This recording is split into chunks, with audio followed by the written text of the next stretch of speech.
Hozir e'tibor berayotgan bo'lsangiz, ijtimoiy tarmoqlarda shunaqa bir ruhni holatini kuzatasiz.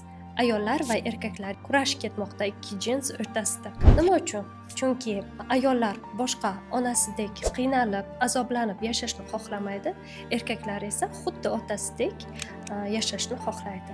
Ya'ni erkin xohlaganini qiladi. Mana shu holatlar bizni zamonamizni o'zgarishiga olib kelyapti. Chunki erkaklar erkin bo'lgani uchun, oilaga nisbatan mas'uliyatni his qilmagani uchun ayollar oilani butun mas'uliyatini o'ziga olib, juda ham kuchli bo'lishni boshlashdi.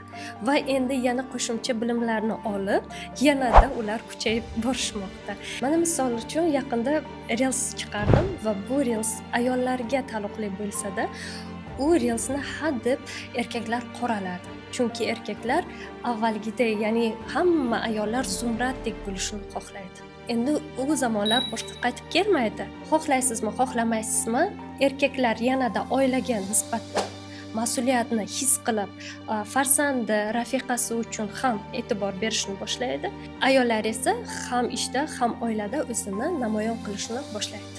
Hamma balansda yashashni boshlaydi va buni qabul qilish kerak.